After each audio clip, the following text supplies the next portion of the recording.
There is a place on this earth, just 21 miles wide at its narrowest point, where the fate of the modern world has always quietly balanced.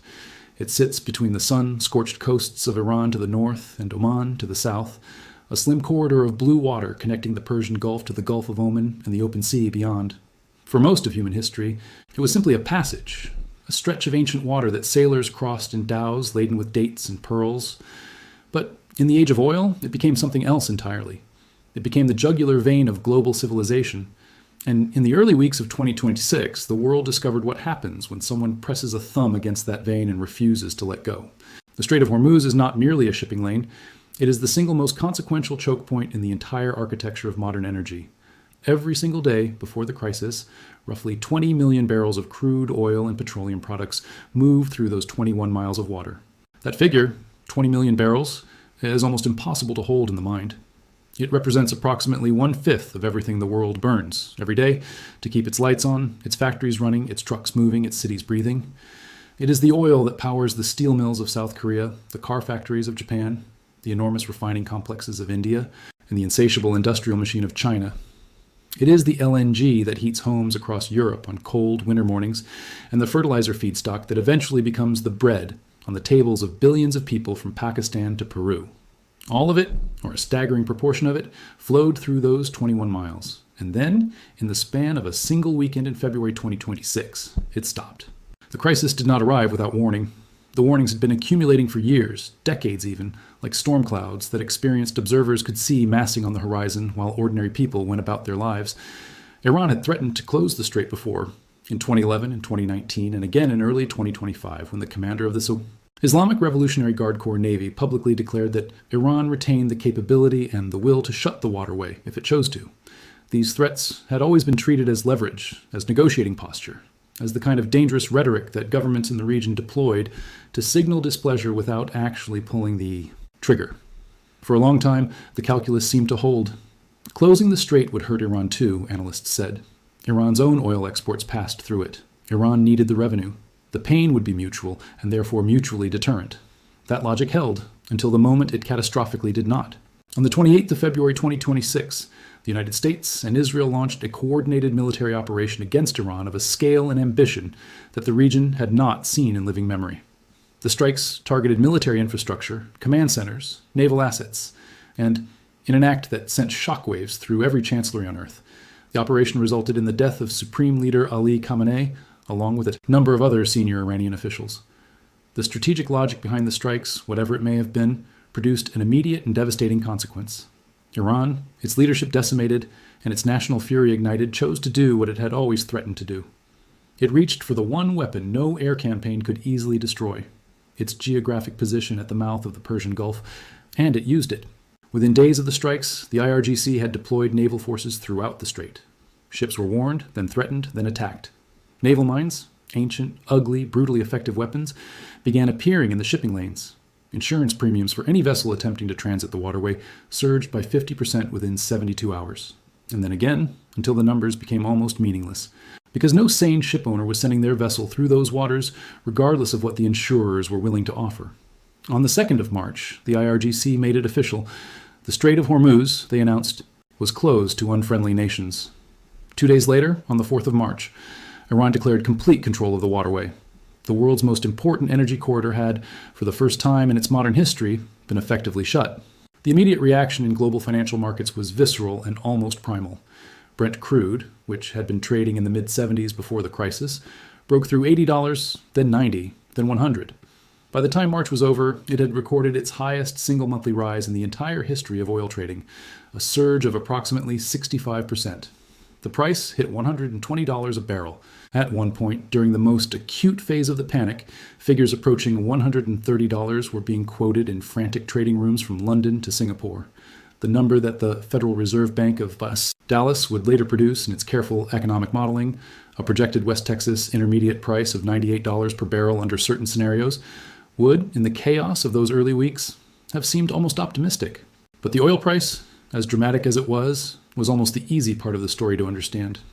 The price of crude is something people can see on a screen, something that translates within days into the number on a gas station sign, something that makes politicians reach for microphones and economists reach for spreadsheets. The deeper damage was structural, distributed, and in some ways more frightening precisely because it was slower to become visible. It was the damage that happened not in the trading rooms, but in the production fields, the refineries, the storage terminals, the container ports of a dozen countries that had organized their entire economic lives around the assumption that the Strait of Hormuz would always be open. Iraq was among the first to feel it in the most direct way. A country whose entire national budget depends on oil exports, Iraq found itself with production running but nowhere to send it. The pipelines that might theoretically carry oil westward, through Turkey, through Saudi Arabia, have never been built out to the capacity needed to replace what normally goes through the strait. As storage facilities began to fill, Iraqi production was curtailed. Kuwait followed. The UAE, sitting on some of the world's most valuable reserves, found itself in the bizarre position of an oil-rich nation unable to sell its oil. Saudi Arabia, which had been pumping at elevated rates, began cutting back.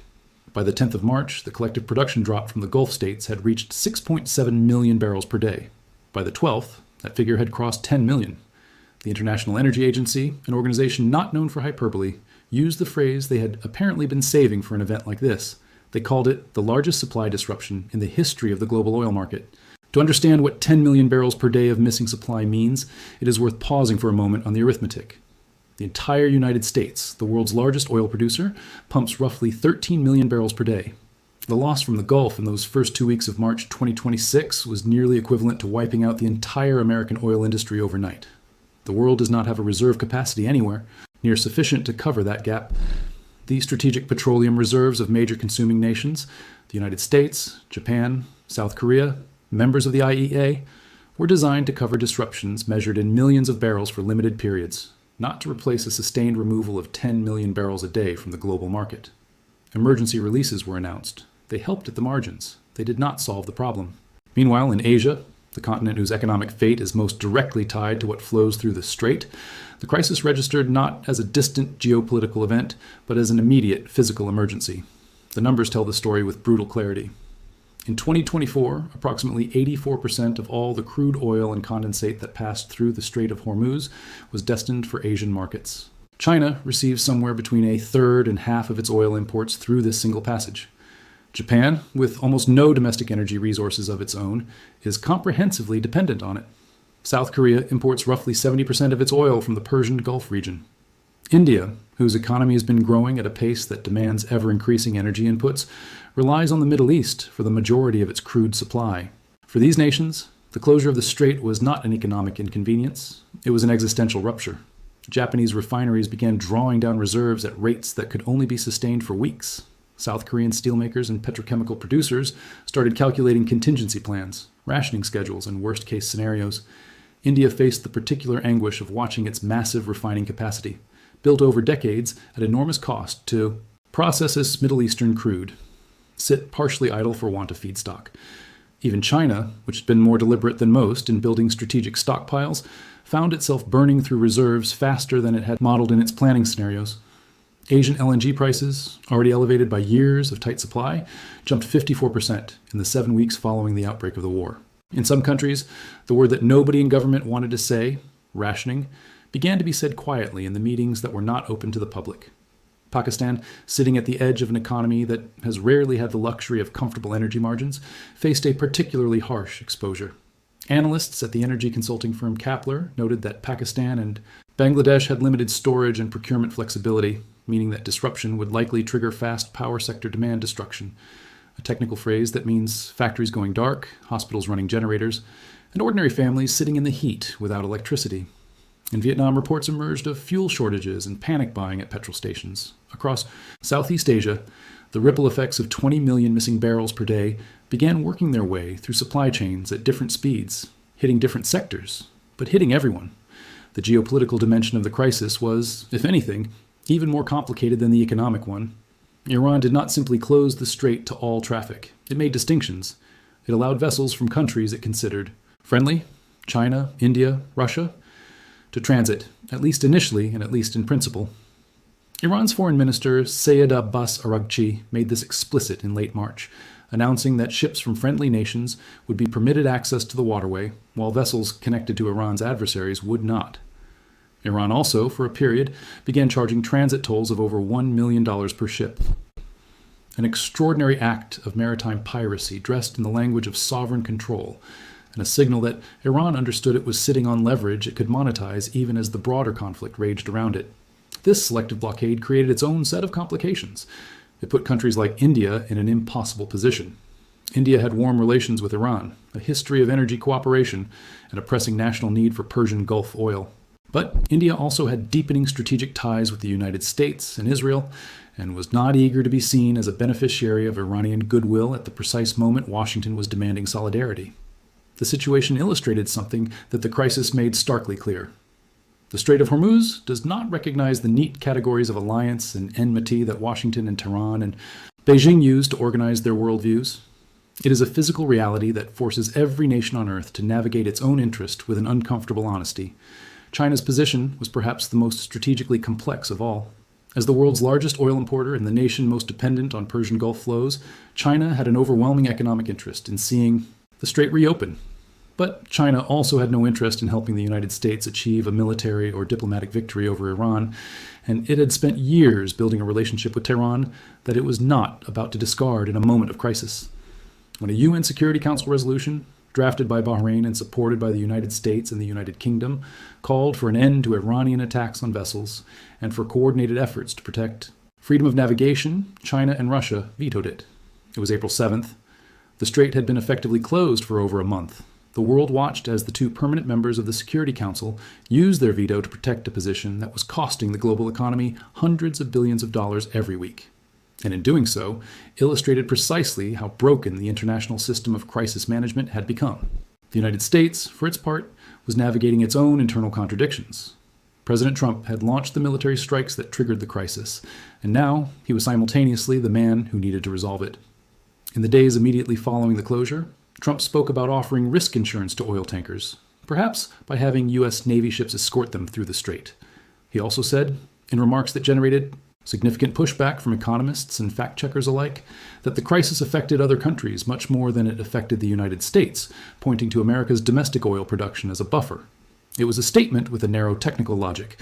The U.S. is indeed the world's largest oil producer.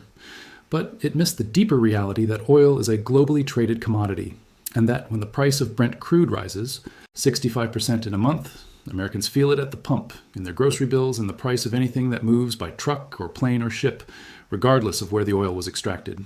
On the 13th of April, following the collapse of diplomatic talks in Islamabad, an attempt by Pakistan, among others, to broker some form of negotiated off-ramp, the United States imposed a naval blockade on Iranian ports. The situation that emerged from this decision was, in the judgment of many observers, almost unprecedented in modern geopolitical history. A dual blockade, with Iran blockading the Gulf states' oil exports through the Strait and the United States blockading Iran's own coastal trade and port access from the other side. CENTCOM reported intercepting 33 vessels. Iran retaliated by seizing 2 cargo ships. The cost to Iran from the U.S. blockade was estimated at $500 million per day. The cost to the world from Iran's blockade was incalculable and growing by the hour. There was eventually a partial and fragile easing. As part of a ceasefire agreement reached in Lebanon in mid-April, Iran announced that the strait would be open to commercial shipping for the duration of the truce. Iran's foreign minister made the announcement on the 17th of April, but Iran's National Security Council subsequently indicated that this opening was conditional on the U.S. lifting its own blockade of Iranian ports. And as of the end of May 2026, the situation remained deeply uncertain. The ceasefire fragile, and the full restoration of normal shipping through the strait very much an open question.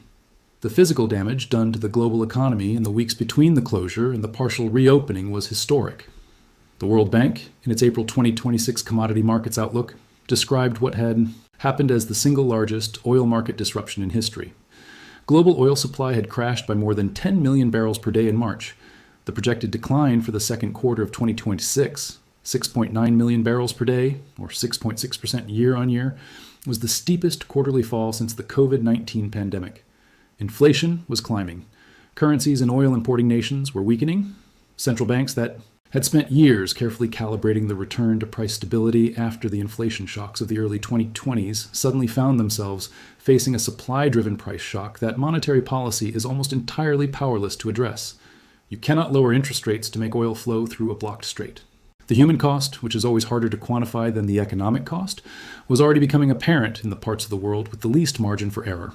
Food prices were rising sharply across developing nations, partly because of the direct cost of oil-derived fertilizers, and partly because everything in the global food supply chain, the ships, the trucks, the cold storage facilities, runs on energy that suddenly cost vastly more. The World Food Program and other humanitarian organizations were sounding alarms about the impact on food security in import-dependent nations across sub-Saharan Africa, South Asia, and the Middle East itself.